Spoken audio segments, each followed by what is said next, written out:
بسم اللہ الرحمن الرحیم۔ دوستو، میں ہوں امان اللہ خان، آپ کے پروگرام عکس کے ساتھ۔ آپ خیریت سے ہوں گے؟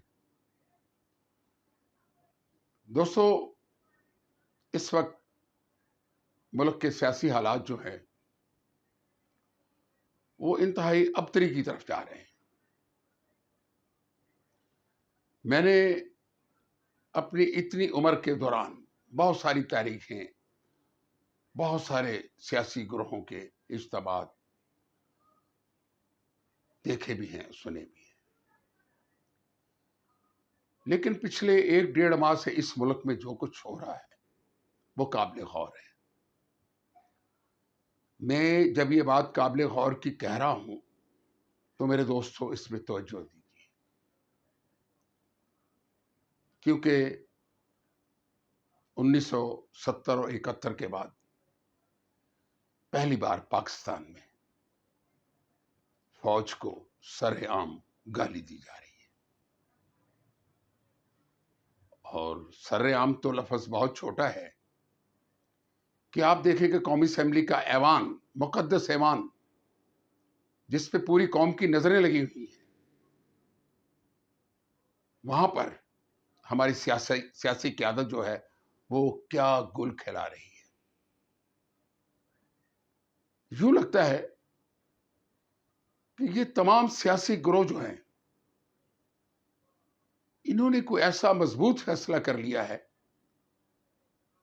کہ فوج کے خلاف سب لوگوں نے اب کھڑے ہونا ہے، اور فوج کے خلاف کھڑے ہو کے اس ملک کے مقدر اور فیصلے جو ہیں وہ کرنے ہیں، ان کو سنوارنا ہے۔ حیرت کی بات ہے، ویسے انتہائی حیرت کی، کہ یہ کس کا ایجنڈا ہے، کیوں ہو رہا ہے۔ آخر 75 سال سے فوج نے بہت بڑی قربانیاں دی ہیں اس ملک کے لیے، بہت کچھ کیا ہے، اور جب بھی سیاست دانوں کے درمیان کوئی میدان جنگ لگنے لگا ہے تو فوج نے انہیں سنبھالا ہے۔ میں فوج کا حمایتی نہیں ہوں، یہ مجھے نہ سمجھیے گا۔ بات اتنی آ رہی ہے، اس ملک کی اسلامی فوج جو قیام پاکستان کے بعد سے اب تک اس کے تمام معاملات کو ٹھیک کرنے کی کوشش کرتی آ رہی ہے، اس ملک کی ترقی میں ان کا بہت بڑا ہاتھ ہے۔ لیکن میں نے مولانا فضل الرحمان صاحب کی جو قومی اسمبلی میں ان کا خطاب تھا وہ سنا ہے۔ سننے کے بعد میرے اپنے ہوش اڑ گئے کہ یہ کیا ہو رہا ہے، کیوں ہو رہا ہے۔ اگر فوج کے ساتھ سیاست دانوں کے کوئی ملکی معاملات اتنے گمبھیر اور خراب ہو چکے ہیں تو یہ فوج کے ساتھ بیٹھ کے، اسٹیبلشمنٹ کے ساتھ بیٹھ کے ان معاملات کو طے کریں، آپس میں بیٹھے تو صحیح، ایک مجلس تو لگائیں۔ دیکھیں، اگر ایسے ہی جو کچھ ہو رہا ہے اس وقت، میں پہلے کہا کرتا تھا کہ سوشل میڈیا میں بہت کچھ فوج کو گالیاں دی جا رہی ہیں، لیکن قومی اسمبلی کے ایوان میں مولانا فضل الرحمان نے کمال کر دیا ہے۔ کمال تو کچھ بھی نہیں ہے، انہوں نے افواج پاکستان کو للکارا ہے، اور اس انداز میں للکارا ہے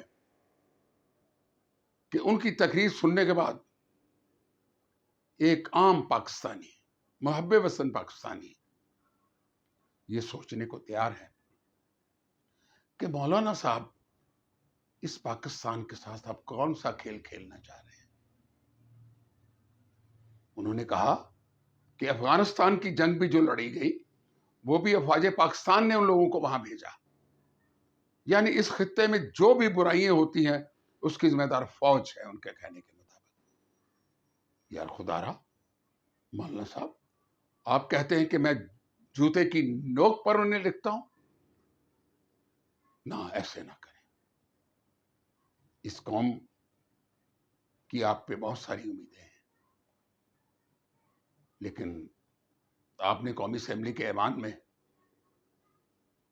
اداروں کے خلاف جو باتیں کی ہیں یہ قابل افسوس ہیں.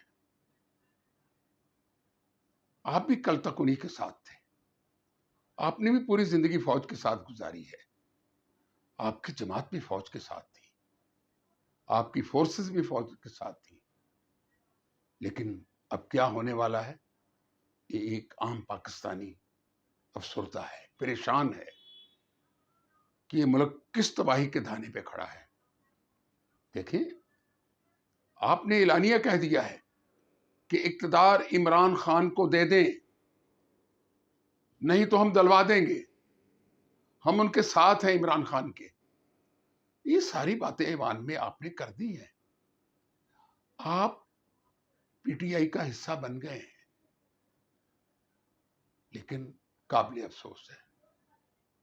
ہاں، آپ نے میاں نواز شریف کو بھی وہاں پہ مشورہ دے دیا ہے، شہباز کو بھی دے دیا ہے، بلاول کو بھی دے دیا ہے کہ آپ اقتدار چھوڑ کر باہر آ جائیں اور یہ اقتدار جو ہے عمران خان کے حوالے کر دیا جائے. مولانا صاحب، آپ کی ساری باتیں ٹھیک ہیں، لیکن یہ کیا پلیٹ میں رکھا ہوا کھانا ہے کہ اس پلیٹ سے اٹھا کے اس پلیٹ میں ڈال دیا جائے؟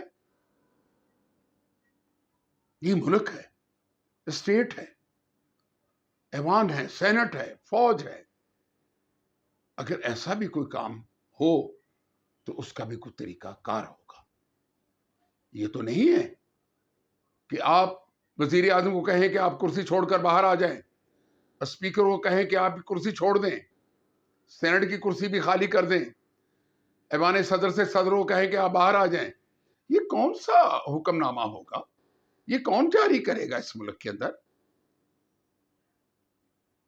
میں سیدھے الفاظ میں یہ کہوں گا کہ یہ جو ایک بار پھر جمہوری نظام کو سمیٹنے کی کوشش ہو رہی ہے، اور اس میں اس بار ہمارے سیاستدانوں کا مکمل حصہ ہوگا. دیکھیں، پورے ملک میں مختلف تحریکیں چل رہی ہیں. بلوچستان کا حال دیکھ لیں آپ، اور دہشت گردی میں کل ہی ہمارے ایک کیپٹن اور تقریباً 7 فوجی نوجوان جو ہیں وہ شہید ہوئے ہیں. روز شہید ہوتے ہیں، ایک دن کی بات نہیں ہے. جناب علی، میں بھی کہتا ہوں کہ موجودہ حکومت کو استعفیٰ دے کے باہر آ جانا چاہیے. اب لالچ کا کوئی دور نہیں رہا. اب وہ طاقتیں اکٹھی ہو چکی ہیں پاکستان کے خلاف جو پاکستان کو دیکھنا نہیں چاہتی. لیکن یہ 25 کروڑ عوام کہاں جائیں؟